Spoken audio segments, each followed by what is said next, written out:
개발자 준비 중인데 요즘 진짜 취업 안 되죠. 코딩 학원도 다니고 포트폴리오도 만들었는데 왜 합격이 안 될까요? 여러분, 요즘 IT 시장 취업 진짜 쉽지 않습니다. 근데 이게 여러분 잘못은 아닙니다. 시장이 변했거든요. 요즘 취업 시장에서는 경력 있는 중고 신입을 선호한다고 하는데, 아니 이것도 정말 웃기지 않나요? 아니 신입인데 어떻게 경력을 쌓으라는 거야? 저는요 200대1 300대1의 경쟁률을 뚫고 개발자 하느니 이것을 하라고 추천드리고 싶어요. 오늘 영상 끝까지 보시면 요즘 IT 취업 시장의 현실과 어떻게 우리가 똑똑하게 효율적으로 지금 이 시장에 맞서야 하는지를 알게 되실 거예요. 그리고 마지막에는 현실적인 로드맵까지 준비를 해봤으니까요, 꼭 끝까지 시청해보시고 모두 얻어가시길 바랍니다. 먼저 지금 IT 취업 시장이 어려운 이유는 첫 번째, 개발자 붐 이후 수요와 공급의 불균형이 있을 것 같아요. 대기업에서 개발자 초봉이 6천이다 5천이다 개발자 붐이 있고 나서 금리 인상과 함께 경기 자체가 위축되다 보니까 기업에서는 예전만큼 사람을 잘 뽑지 않고 있어요. 뽑아서 키우자에서 잘 큰 사람만 뽑자로 바뀐 상황인 거죠. 즉 신입인데도 실무를 바로 할 수 있는 사람만 원한다는 이야기인 거죠. 그리고 두 번째는 AI의 등장이 있을 것 같아요. 요즘 웬만한 개발은 챗 GPT로 상당 부분 대체가 가능한데요, 코딩 테스트를 볼 때도 챗 GPT한테 물어보면 정답을 빨리 뽑아낼 수 있는 그런 시대라서 기업은 이럴수록 사람만 할 수 있는 일에 집중하게 되죠. 즉 핵심 인력 충원에 신경을 쓰게 되고 단순 개발 업무를 하는 사람은 예전보다 덜 필요한 그런 상황이 될 겁니다. 이제는 정말 실력이 없으면 취업이 어려운 시대입니다. 특히 신입이라면요. 요즘은 시대 자체가 변했어요. 양보다는 퀄리티를 따지는 그런 시대가 된 겁니다. 예를 들어 볼게요. 여러분 혹시 랜덤 디펜스라는 게임 해보셨나요? 처음에 유닛 많이 뽑고 자리를 꽉 채우면 뭔가 깰 것 같잖아요. 근데 실전에서는 노말 유닛을 아무리 깔아봤자 전설 유닛 못 만들면 게임이 터져요. 취업 시장이 딱 그렇습니다. 이력서에 자격증 몇 개, 교육 수료증 몇 개 있어도 내가 실무에 특화된 전설 유닛이 되지 못하면 경쟁에서 밀려나겠죠. 기업에서는 이제 수많은 노말 유닛이 아니라 쓸 수 있는 전설 유닛 한두 명을 찾고 있는 것 같아요. 그렇다면 우리는 포기를 해야 될까요? 절대 아니에요. 그래서 저는 고민을 했어요. 이 박터지는 경쟁 속에서 살아남기 위해서 도대체 어떤 전략을 써야 되나? 저는요 200대1, 300대1 그런 경쟁률을 뚫고 개발자를 하느니 화이트 해커를 하라고 추천드리고 싶어요. 제 사례를 잠깐 이야기 드려볼게요. 저는 원래 개발자가 되는 게 꿈이었어요. 그래서 IT 유망 직업, 유망 직종 이런 키워드로 어떤 진로를 하면 좋을까 많이 고민하고 찾아봤던 것 같아요. 그때 네이버 지식인이었나? 제 눈에 들어왔던 게 바로 보안 전문가, 즉 화이트해커라는 직업이었는데요. 해킹을 하면서 돈을 번다? 처음에는 좀 생소하고 뭔가 불법적인 일을 하는 거 아닌가? 그런 생각이 좀 들었던 것 같아요. 그런데 우리 왜 영화에서 보면은 해커가 멋있게 나오잖아요. 저도 처음에 그런 환상을 가지고 공부를 시작했던 것 같아요. 그리고 무엇보다도 유망하고 연봉이 높다라는 이유도 컸어요. 원래 저는 고등학교 때까지만 해도 공부랑은 거리가 멀었습니다. 반에서 늘 뒤에서 평균 점수를 깔아주는 그런 친구들 있잖아요. 그게 바로 저였어요. 하지만 지금은 어떻게 변했을까요? 지금은 좋아하는 일을 하면서 월 1,500만 원씩 벌고 있습니다. 물론 프리랜서로 일을 하고 있고 9년간 일을 쉰 적은 없습니다. 그럼 일을 많이 해서 버냐고요?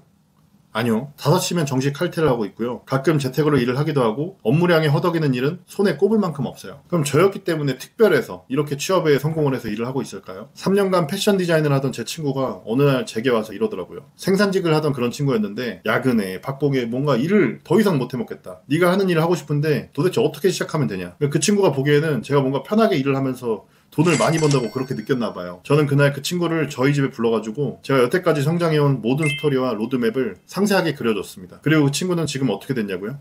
6개월 만에 업계에 취업을 했고 2년 만에 이직에 성공해서 지금은 저와 같은 일을 하고 있습니다.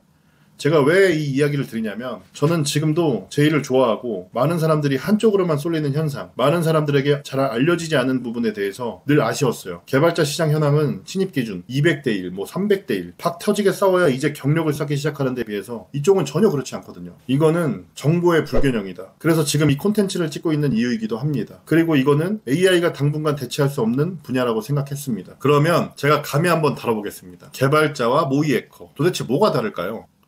첫 번째는 주 업무의 차이입니다. 개발자는 서비스를 만드는 사람, 즉 비유하자면 건축가예요. 설계도 만들고 벽도 세우고 문도 달고 그 집이 완성될 때까지 모든 걸 책임지죠.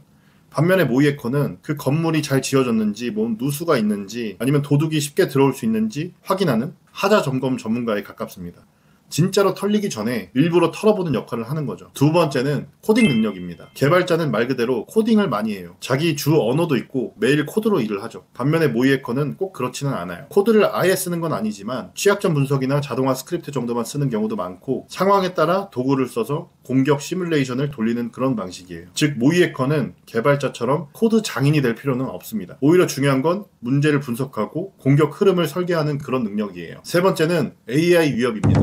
개발자, 특히 초급 개발자들은 GPT나 코파일럿 같은 도구의 일부 업무를 빼앗길 가능성이 큽니다. 예를 들어 단순한 작업, 로그인 기능 구현 같은 거 AI가 더 빠르고 정확하게 할 수 있거든요. 근데 모의 해커는 좀 달라요. AI가 취약점을 대신 발견하거나 사람처럼 뭔가 시나리오를 짜는 건 아직 어려워요. 그래서 이 직무는 당분간 사람의 판단력이 중요한 영역으로 남아있을 가능성이 큽니다. 네 번째는 단가 차이. 이건 아마 현실적인 포인트이고 조금 조심스러운 그런 부분인데요. 이 맨먼스 단가 기준으로 초급 개발자는 일반적으로 월 500에서 800만 원 정도를 받고요. 모의 해커는 월 600만 원에서 1000만 원까지 형성되어 있습니다. 물론 케이스 바이 케이스지만 모의 해커 쪽이 조금 더 희소성이 있고 공급이 적기 때문에 단가가 더 높게 형성되는 경우가 많이 있습니다. 다섯 번째, 수요와 공급인데요. 지금 개발자는 솔직히 공급이 너무 많아요. 특히 신입 포지션은 부트캠프, 국비 지원 교육, 그리고 구직 대기 중인 인원까지 합치면 경쟁률이 진짜 어마어마하죠. 반면에 모의 해커는 아직까지 제대로 할 줄 아는 사람이 적어요. 그래서 같은 신입이라도 포지셔닝만 좀 잘하면 취업 성공 확률이 훨씬 더 높은 편입니다. 마지막으로 업무 강도. 개발자는 대부분 완성형 직무예요. 서비스가 100% 구현되어야 끝납니다. 그런데 현실적으로 마감은 다가오고 일은 덜 끝나고 그래서 야근으로 좀 이어지는 경우가 많죠. 반면에 모의 해커는 탐정형 직무라고 볼 수 있어요. 정해진 기간 안에 취약점을 찾는 게 핵심이고 못 찾았자고 해도 그걸 문서화하고 다음 일정을 설계하면 끝납니다. 그래서 업무 강도보다는 뭔가 분석력과 집중력이 더 중요한 직무라고 볼 수 있어요. 이렇게 현재 취업 시장의 현실과 조심스럽지만 제 생각을 포함해서 개발자와 모의 해커를 비교해봤는데요. 요즘 시장이 어려운 건 맞습니다. 하지만 무엇보다 중요한 건 남들이 가는 길이 아니라 나에게 맞는 길을 제대로 아는 것이라고 생각을 해요. 여러분은 어떻게 생각하시나요? 혹시 저와 비슷한 생각을 가지고 계신 분들을 위해서 하이테커가 되는 현실적인 로드맵을 작성해봤습니다. 누구나 무료로 보실 수 있게 고정 댓글 링크에 업로드를 해두었고요. 영상이 조금이라도 도움이 되셨으면 좋아요와 구독 한 번씩 부탁드립니다. 앞으로도 이 어려운 시대에서 2030이 살아남는 현실적인 방법을 들고 오겠습니다. 감사합니다. 모두 좋은 하루 되세요.